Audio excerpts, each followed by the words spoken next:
Hello friends, welcome back சித்தர்வாக் channel நண்பர்களே.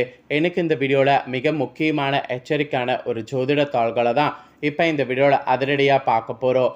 ஜோதிட தாள்களை அதிரடியாக பார்க்கறதுக்கு முன்னாடி எதை பற்றிய ஜோதிட தாள்களை பார்க்க போகிறோங்கிறத இன்ட்ரோ மூலிமா ஷேர் பண்ணுறேன். எதை பற்றிய ஜோதிட தாள்களை பார்க்க போகிறோங்கிறத இன்ட்ரோ மூலிமா ஃபஸ்ட்டு தெரிஞ்சுக்குங்க.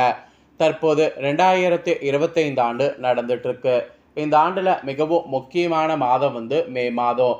ஏன்னா இந்த மாதத்தில் அந்த மாதிரி பல சம்பவங்கள் நடக்குது. அதனால் இந்த மாதம் முக்கியமான மாதம் என்று சொல்லப்படுது. இந்த மாதம் ஏன் முக்கியமான மாதம் அப்படின்னு கேட்குறீங்களா? இந்த மாதம் பார்த்தீங்கன்னு வச்சுக்கோங்களேன், பௌர்ணமியானது வரும். இந்த மாதத்தில் வரக்கூடிய பௌர்ணமி சாதாரண பௌர்ணமி கிடையாது, சித்திரையில் வரக்கூடிய பௌர்ணமி. அதனால் ரொம்ப விசேஷம். ஸோ மே மாதத்தில் எப்போ சித்திரை பௌர்ணமி வருதுன்னா மேவுடைய 12ஆம் தேதி அன்னைக்கு சித்திரை மாதத்துடைய 29ஆம் நாள், கிழமை திங்கக்கிழமை. ஸோ இந்த நாளில் பௌர்ணமியானது வருது. இது ஒரு சாதாரண பௌர்ணமி கிடையாது. இந்த பிரபஞ்சத்தில் மிகவும் முக்கியமான ஒரு பௌர்ணமி என்று இந்த பௌர்ணமியை சொல்லலாம். இந்த பௌர்ணமியை முன்னிட்டு கிரகநிலைகளில் ஏற்படக்கூடிய மாற்றங்களால் ஒவ்வொரு ராசிக்காரங்களுக்கும் தலையெழுத்து மாறும். ஒவ்வொரு ராசிக்கும் நட்சத்திரத்துக்கும் என்ன தலையெழுத்து மாறுங்கிறத அந்தந்த ராசிக்காரங்களுக்கும் ஷேர் பண்ண ஆரம்பிச்சிருக்கேன். அதில் இன்னைக்கு இந்த வீடியோவில் ரிஷப ராசிக்காரங்களுக்கு ஷேர் பண்ண போகிறேன். ரிஷப ராசியில் பிறந்த நேயர்கள் உங்களோட ராசிக்கு என்ன மாதிரியான பலன் கிடைக்குங்கிறத இந்த வீடியோவில் தெரிஞ்சுக்குங்க. உங்களோட நட்சத்திரத்துக்கு ஏற்ப என்ன நடக்குங்கிறத ஷேர் பண்ணுறேன். உங்களோட நட்சத்திரத்துக்கு ஏற்ப என்ன நடக்கும் அப்படிங்கிறத தெளிவாக இந்த வீடியோவில் தெரிஞ்சுக்குங்க. ஸோ தெரிஞ்சு அதற்கேற்ப நடந்து பயன்பெறுங்க. சரி, வாங்க உங்களுக்கான பலன் என்னங்கிறத இப்போ இந்த வீடியோவில் அதிரடியாக டீட்டெயில்டாக பார்க்கலாம். அதுக்கு முன்னாடி உங்களோட ராசிக்கு கிரகநிலைகள் எப்படி அமைஞ்சிருக்குங்கிறத சொல்கிறேன். கிரகநிலைகள் எப்படி அமைஞ்சிருக்குங்கிறத ஃபஸ்ட்டு தெரிஞ்சுக்குங்க. ராசியில் குரு சந்திரன், தைரிய வீரியஸ்தானத்தில் செவ்வாய், சுகஸ்தானத்தில் கேது, தொழில் ஸ்தானத்தில் சனி ராகு, லாபஸ்தானத்தில் சுக்கிரன், அயனசயன போகஸ்தானத்தில் சூரிய புதன், இந்த மாதிரி கிரகங்களானது இந்த பௌர்ணமியிலிருந்து வள வரப்போகுது. கிரகங்கள் இப்படி வள வருவது மட்டும் இல்லாமல் கிரக மாற்றங்கள் வேற இந்த பௌர்ணமியிலிருந்து இருக்குது. கிரக மாற்றங்கள் பௌர்ணமிக்கு பிறகு 14ஆம் தேதி அன்னைக்கு சூரிய பகவான் அயனசயன போகஸ்தானத்திலிருந்து ராசிக்கு மாறுறாரு.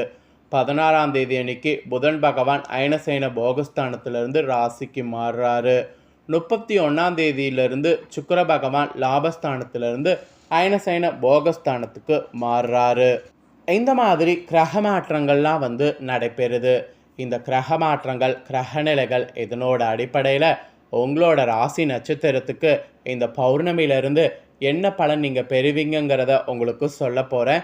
என்ன பலனை நீங்கள் பெறுவீங்க அப்படிங்கிறத இந்த வீடியோவில் தெரிஞ்சு பலன் பெறுங்க.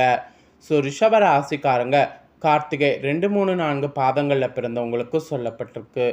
இதில் பிறந்தவங்களுக்கு என்ன மாதிரியான பலன் இந்த பௌர்ணமியிலிருந்து கிடைக்குங்கிறத ஃபஸ்ட்டு தெரிஞ்சு இதற்கேற்ப நடந்து பலன் பெறுங்க. இந்த பௌர்ணமி குடும்பத்தில் இருப்பவர்கள் சொல்வதை சாதாரணமாக எடுத்துக்கொள்வது நல்லது. பொறுப்புகளானது உங்களுக்கு அதிகரிக்கும். அதே சமயம் மனதில் இருந்த பயம் நீங்கி துணிவானது ஒரு பக்கம் உண்டாகும். மெயினாக நீங்கள் வீண் வாக்குவாதங்களை தவிர்க்கணும். வீண் வாக்குவாதங்கள் வைத்து கொண்டீங்கன்னா அது உங்களுக்கு பேர ஆபத்தில் போய் முடியும். அதனால் வீண் வாக்குவாதங்களை தவிர்த்துக்குங்க. அப்புறம் கலைத்துறையில் இருக்கக்கூடிய உங்களுக்கு உடன் இருப்பவர்களோடு சிறு சிறு மனஸ்தாபங்கள் ஏற்பட்டு நீங்கும். அதனால் வாக்குவாதங்களை தவிர்த்து சாதுரியமாக எல்லாத்தையுமே கையாள்வது நல்லது. அப்போ தான் வரவேண்டிய பணம் எல்லாம் உங்களுக்கு சேரும். அப்புறம் அரசியல்வாதிகளுக்கு கூட நீண்ட நாட்களாக வரவேண்டி இருந்த பணம் சேரும். உங்கள் பணிகளில் பல குறுக்கீடுகள் வந்தாலும் அதை சாமர்த்தியமாக சமாளித்து வெற்றியானது காண்பீங்க. அப்புறம் மாணவர்கள் சாமர்த்தியமான செயல்களால் மற்றவர் மனதில் இடம் பிடிப்பீங்க. இதனால் பாடங்களில் கவனம் செலுத்துவது அதிகரிக்கும். ஸோ இது கார்த்திகை 2, 3, 4 பாதங்களில் பிறந்த ரிஷப ராசிக்காரங்களுக்கு சொல்லப்பட்ட பலன். இதற்கேற்ப நடந்து பலன் பெறுங்க. அப்புறம் ரோஹிணியில் பிறந்தவங்களுக்கு சொல்லப்பட்டிருக்கு. ரோஹிணியில் பிறந்த ரிஷப ராசிக்காரங்களுக்கு என்ன சொல்லப்பட்டிருக்கு அப்படிங்கிறத ஷேர் பண்ணுறேன். ரோஹிணியில் பிறந்தவங்க உங்களோட ராசிக்கு என்ன பலன் கிடைக்குங்கிறத தெரிஞ்சுக்குங்க. உங்களுக்கு இந்த பௌர்ணமியிலிருந்து எடுத்த காரியம் கைகூடும். விரோதிகளும் நண்பர்களாக மாறுவாங்க. மறைமுக எதிர்ப்புகள் விலகும்.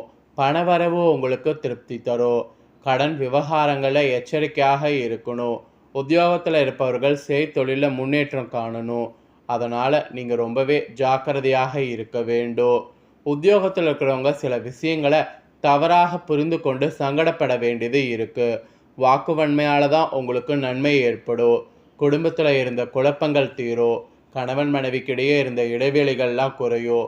மறைமுக எதிர்ப்புகள் உங்களுக்கு நீங்கும். பிள்ளைகளிடம் அன்பானது அதிகரிக்கும். பெண்கள் மற்றவர்களுக்கு உதவி செய்வதால் வீண் அலைச்சல் உண்டாகலும். அதே சமயம் காரிய வெற்றி பணவரவு எதிர்பார்த்தபடி இருக்கும்.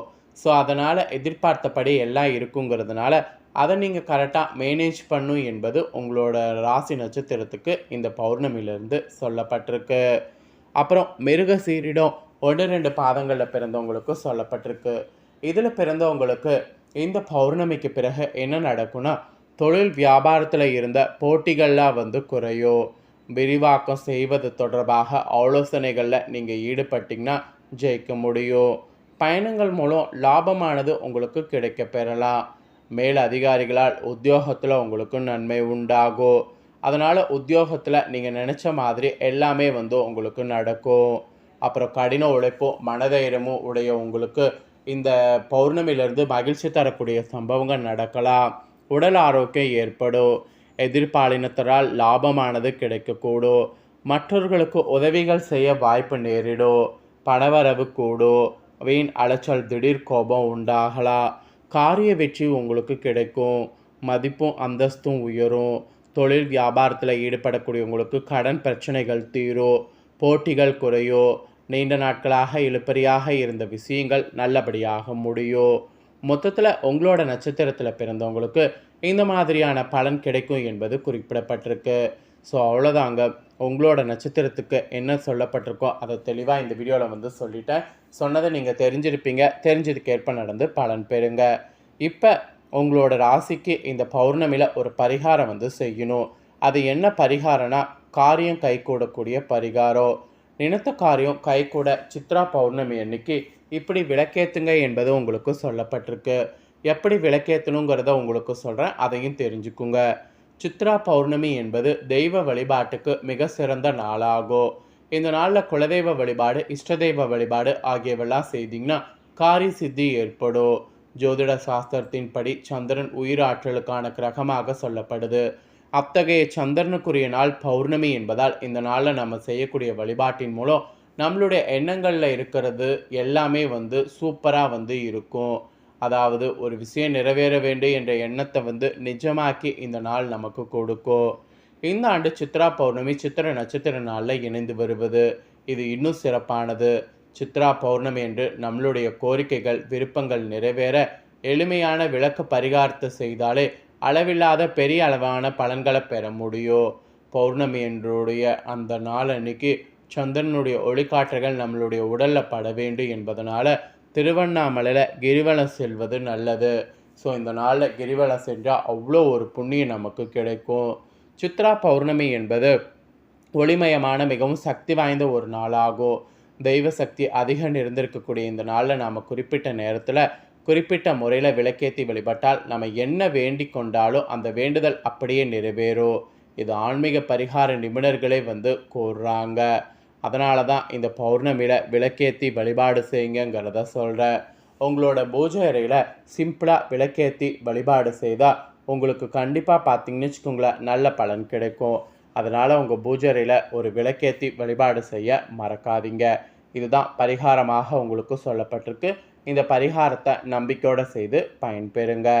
இந்த தாள்களை நீங்கள் பார்த்து தெரிஞ்சு பயனடைஞ்சது போல் உங்கள் ஃப்ரெண்ட்ஸ் ஃபேமிலியில் இருக்கிறவங்களும் பார்த்து தெரிஞ்சு பயனடையணும்னு நினச்சிங்கன்னா வீடியோ லைக் பண்ணி ஷேர் பண்ணுங்கள். வீடியோவை உங்கள் ஃப்ரெண்ட்ஸ் ஃபேமிலியில் இருக்கிறவங்களும் பார்க்கட்டும். அவங்களும் ரிஷபராசிக்காரங்களாக இருந்தாங்கன்னா இந்த தாள்களை தெரிஞ்சு இதற்கேற்ப நடந்து பலனடையட்டும். நெக்ஸ்ட்டு நம்ம சேனலில் நிறைய முக்கியமான வீடியோ போடப்படும். அதை எல்லாத்தையுமே உடனுக்குடனே தெரிந்து கொள்ள மறக்காமல் நம்ம சேனலை சப்ஸ்கிரைப் பண்ணுங்கள். கூட பெல் பண்ண ப்ரெஸ் பண்ணுங்கள். அதை பண்ணிட்டீங்கன்னா இனி நான் போகிற மற்ற அப்டேட்டான எல்லா வீடியோஸும் உடனுக்குடனே தெரிந்து கொண்டு பயனடையலாம். ஸோ மறக்காமல் சப்ஸ்கிரைப் பண்ணி பெல் பண்ண ப்ரெஸ் பண்ணுங்கள். நெக்ஸ்ட்டு இதே போல் சுவாரஸ்யமாக வேறொரு புதிய அப்டேட்டான தாள்களோடு மீண்டும் இன்னொரு புதிய வீடியோவில் உங்களை சந்திக்கிறேன். நன்றி.